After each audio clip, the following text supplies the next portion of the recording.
ನಮಸ್ಕಾರ ಸ್ನೇಹಿತರೆ ಕೆಲವೊಂದಿಷ್ಟು ಜನ ತಮ್ಮಲ್ಲಿ ಸಾಧನೆ ಮಾಡುವಂತಹ ಶಕ್ತಿ ಇದ್ದರೂ ಕೂಡ ನಮ್ಮಿಂದ ಈ ಕೆಲಸ ಆಗುವುದಿಲ್ಲ ಎಂದು ಕುಳಿತು ಬಿಡ್ತಾರೆ. ನಮ್ಮಲ್ಲಿ ದೈಹಿಕ ಶಕ್ತಿ ಹಾಗೂ ಬುದ್ಧಿಶಕ್ತಿ ಇವೆರಡೂ ಉತ್ತಮವಾಗಿದ್ದರೂ ನಮ್ಮಲ್ಲಿರುವ ಮಾನಸಿಕ ಶಕ್ತಿ ಎನ್ನುವಂಥದ್ದು ಬೂದಿ ಮುಚ್ಚಿದ ಕೆಂಡದಂತೆ ಇರುತ್ತದೆ. ಯಾವ ವ್ಯಕ್ತಿ ತನ್ನ ಮಾನಸಿಕ ಶಕ್ತಿಯನ್ನು ಬಲಪಡಿಸಿಕೊಳ್ತಾನೋ ಆತ ತನ್ನನ್ನು ಬಲವಾಗಿ ನಂಬುತ್ತಾನೆ. ಹಾಗೆಯೇ ಸಾಧನೆಯಲ್ಲೂ ಕೂಡ ಆತ ಯಶಸ್ಸನ್ನು ಕಾಣುತ್ತಾನೆ. ಸ್ನೇಹಿತರೆ, ಇವತ್ತಿನ ವಿಡಿಯೋದಲ್ಲಿ ಹುಟ್ಟುವಾಗಲೇ ಅಂಗವೈಕಲ್ಯದಿಂದ ಹುಟ್ಟಿ ಜೀವನವನ್ನು ನಡೆಸಲು ದೇಹಕ್ಕಿಂತ ಬಲವಾದ ಮನಸ್ಸು ಮುಖ್ಯ ಎಂದು ತಮ್ಮ ಜೀವನದ ಮೂಲಕ ತಿಳಿಸಿಕೊಟ್ಟ ಒಬ್ಬ ವ್ಯಕ್ತಿಯ ಬಗ್ಗೆ ತಿಳಿಸಿಕೊಡ್ತೀವಿ. ನಮ್ಮಿಂದ ಈ ಕೆಲಸ ಸಾಧ್ಯವಾಗುವುದಿಲ್ಲ ಎನ್ನುವವರು ಈ ವಿಡಿಯೋವನ್ನು ಕೊನೆಯವರೆಗೂ ನೋಡಿ ಅಂತ ಹೇಳ್ತಾ ಇವತ್ತಿನ ಕಥೆಯನ್ನು ಶುರು ಮಾಡ್ತಿದ್ದೀವಿ. ಸ್ನೇಹಿತರೆ, ಇವರ ಹೆಸರು ನಿಕ್ ವೂಜಿಸಿಕ್. ನಿಕ್ ಅವರು ಮೂಲತಃ ಆಸ್ಟ್ರೇಲಿಯಾ ದೇಶದವರು. 1982ನೇ ಇಸವಿಯಲ್ಲಿ ಆಸ್ಟ್ರೇಲಿಯಾದ ಮೆಲ್ಬರ್ನ್ ಸಿಟಿಯಲ್ಲಿ ನಿಕ್ ಅವರು ಜನಿಸುತ್ತಾರೆ. ಇವರು ಹುಟ್ಟುವಾಗ ಇವರಿಗೆ 2 ಕೈ ಹಾಗೂ 2 ಕಾಲುಗಳು ಇರಲಿಲ್ಲ. ಇವರನ್ನು ಪರೀಕ್ಷೆ ಮಾಡಿದಂತಹ ಡಾಕ್ಟರ್ ಮುಂದಿನ ದಿನಗಳಲ್ಲಿ ಇವರು ನಡೆಯಲಿಕ್ಕೆ ಸಾಧ್ಯವಾಗುವುದಿಲ್ಲ ಎಂದು ಹೇಳಿಬಿಟ್ಟಿದ್ದರು. ನಿಕ್ ಅವರ ತಾಯಿಗೆ ತನ್ನ ಮಗ ಅಂಗವಿಕಲನಾಗಿ ಹುಟ್ಟಿದ್ದಾನೆ ಎಂಬ ಅಳಲಿತ್ತು. ಆದರೂ ಕೂಡ ತನ್ನ ಮಗನಿಗೆ ಯಾವ ಕೊರಗೂ ಕೂಡ ಬಾರದಂತೆ ಆತನನ್ನು ಪ್ರೀತಿಯಿಂದ ಬೆಳೆಸ್ತಾರೆ. ನಿಕ್ ಅವರಿಗೆ 6ನೇ ವರ್ಷ ತುಂಬಿದ ಮೇಲೆ ಅವರನ್ನು ಶಾಲೆಗೆ ಸೇರಿಸಲಾಗುತ್ತೆ. ಆದರೆ ಶಾಲೆಗಳಲ್ಲಿ ಇವರನ್ನು ನೋಡಿದಂತಹ ವಿದ್ಯಾರ್ಥಿಗಳು ಇವರನ್ನು ಗೇಲಿ ಮಾಡಲು ಪ್ರಾರಂಭಿಸುತ್ತಾರೆ. ನಾವೆಲ್ಲ ನಡೆಯುತ್ತೇವೆ, ಓಡಾಡುತ್ತೇವೆ, ಆದರೆ ಈತ ನಮ್ಮ ಹಾಗೆ ನಡೆಯಲಾರ ಎಂದು ನಿಕ್ ಅವರನ್ನು ಅವಮಾನಿಸುತ್ತಿದ್ದರು. ಇಂತಹ ಎಷ್ಟೋ ಅವಮಾನಗಳಿಂದಾಗಿ ನಿಕ್ ಅವರು ತಮ್ಮ 10ನೇ ವಯಸ್ಸಿನಲ್ಲಿ ಆತ್ಮಹತ್ಯೆಯ ಪ್ರಯತ್ನವನ್ನು ಕೂಡ ಮಾಡಿದ್ದುಂಟು. ಇದರಿಂದ ಇವರು ಹಲವು ದಿನಗಳ ಕಾಲ ಕೋಮಾ ಅವಸ್ಥೆಯಲ್ಲಿ ಇರ್ತಾರೆ. ಅವರನ್ನು ಬದುಕಿಸಿಕೊಳ್ಳಲು ಅವರ ತಾಯಿ ಹರಸಾಹಸವನ್ನೇ ಪಟ್ಟಿದ್ರು.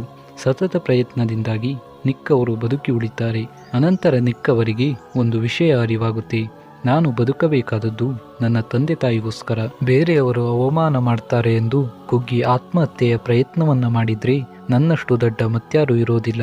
ನಮ್ಮ ಕಷ್ಟದ ಸಮಯದಲ್ಲಿ ನಮ್ಮ ಸಹಾಯಕ್ಕೆ ಬರುವವರು ನಮ್ಮ ಪ್ರೀತಿ ಪಾತ್ರರಾದ ತಂದೆ ತಾಯಿಗಳೇ ಹೊರತು ಅವಮಾನ ಮಾಡಿದ ವ್ಯಕ್ತಿಗಳಲ್ಲ.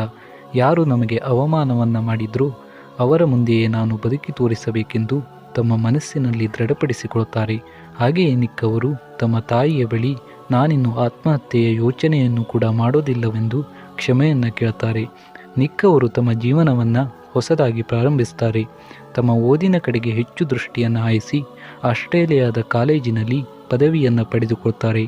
ಹಾಗೆಯೇ ಇದರ ಜೊತೆಗೆ ನಿಕ್ ಅವರು ಯಾರ ಸಹಾಯವಿಲ್ಲದೆ ನಡೆಯುವ ಅಭ್ಯಾಸವನ್ನು ಮಾಡ್ತಾರೆ. ಹಾಗೆಯೇ ಹಲವು ಕೆಲಸಗಳನ್ನು ತಾವೇ ಸ್ವತಃ ಮಾಡಲಾರಂಭಿಸಿದ್ರು. ನಿಕ್ ಅವರ ಸತತ ಪ್ರಯತ್ನದಿಂದಾಗಿ ಇವರು ನಡೆಯುವುದನ್ನು ಕಲಿತಾರೆ. ಅಷ್ಟೇ ಅಲ್ಲದೆ ಕೈಕಾಲುಗಳ ಸಹಾಯ ಇಲ್ಲದಿದ್ದರೂ ಇವರು ಈಜುವುದನ್ನು ಕಲಿತಾರೆ. ಇನ್ನು ಕಂಪ್ಯೂಟರ್ ಟೈಪಿಂಗನ್ನು ಸಾಮಾನ್ಯ ಮನುಷ್ಯರ ಹಾಗೆಯೇ ವೇಗವಾಗಿ ಮಾಡ್ತಾರೆ.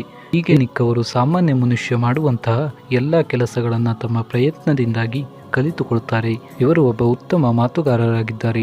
ಶಾಲಾ ಕಾಲೇಜುಗಳಲ್ಲಿ ಅಥವಾ ಇನ್ನಿತರ ಕಾರ್ಯಕ್ರಮಗಳಲ್ಲಿ ಇವರು ತಮ್ಮ ಮಾತಿನ ಮೂಲಕ ಮೋಟಿವೇಶನ್ ಅನ್ನು ನೀಡ್ತಾರೆ. ಅಷ್ಟೇ ಅಲ್ಲದೆ ಶಾಲೆಗಳಿಗೆ ತೆರಳಿ ಅಲ್ಲಿಯ ವಿದ್ಯಾರ್ಥಿಗಳಿಗೆ ತಮ್ಮ ಉದಾಹರಣೆಯನ್ನು ತೆಗೆದುಕೊಂಡು ನಾನು ಅಂಗವಿಕಲನಾಗಿದ್ದರೂ ಇಷ್ಟೆಲ್ಲ ಮಾಡಿದ್ದೇನೆ, ಆದರೆ ನೀವು ಉತ್ತಮ ದೈಹಿಕ ಶಕ್ತಿ ಹಾಗೂ ಬುದ್ಧಿಶಕ್ತಿಯನ್ನು ಹೊಂದಿದ್ದೀರಿ. ಹಾಗಾಗಿ ಯಾವುದಕ್ಕೂ ತಲೆಕೆಡಿಸಿಕೊಳ್ಳದೆ ಆಲೋಚನೆಯನ್ನು ದೊಡ್ಡ ಮಟ್ಟದ ಸಾಧನೆಯತ್ತ ಗುರಿ ಮಾಡಬೇಕು ಎಂದು ಅಲ್ಲಿಯ ವಿದ್ಯಾರ್ಥಿಗಳನ್ನು ಹುರಿದುಂಬಿಸುತ್ತಾರೆ. ಹೀಗೆ ನಿಕ್ ವೂಜಿಸಿಕ್ ಅವರು ಮನುಷ್ಯ ತಲೆಯಲ್ಲಿರುವ ಬೇರೆಲ್ಲ ಚಿಂತೆಗಳನ್ನು ತೆಗೆದುಹಾಕಿ ತನ್ನನ್ನು ತಾನು ನಂಬಿ ಕೆಲಸವನ್ನು ಮಾಡಿದ ಅಂತಾದರೆ ಖಂಡಿತವಾಗಿಯೂ ಆತ ಉನ್ನತ ಸ್ಥಾನಕ್ಕೆ ಹೋಗ್ತಾನೆ ಎನ್ನುವುದರಲ್ಲಿ ಒಂದು ನಿದರ್ಶನವಾಗಿ ನಿಂತಿದ್ದಾರೆ. ಸ್ನೇಹಿತರೆ, ಇದಾಗಿತ್ತು ಇವತ್ತಿನ ವಿಡಿಯೋ ಅಂತ ಹೇಳ್ತಾ ಇಂಥದೇ ಆಸಕ್ತಿಕರ ವಿಡಿಯೋಗಳು ನಿಮಗೆ ಸಿಗಬೇಕು ಅಂತಾದರೆ ನಮ್ಮ ಚಾನಲನ್ನು ಸಬ್ಸ್ಕ್ರೈಬ್ ಮಾಡಿಕೊಡಿ, ಹಾಗೆಯೇ ಸಪೋರ್ಟ್ ಮಾಡಿ ಅಂತ ಹೇಳ್ತಾ ಇವತ್ತಿನ ಕಥೆಯನ್ನು ಮುಗಿಸ್ತಾ ಇದ್ದೀವಿ.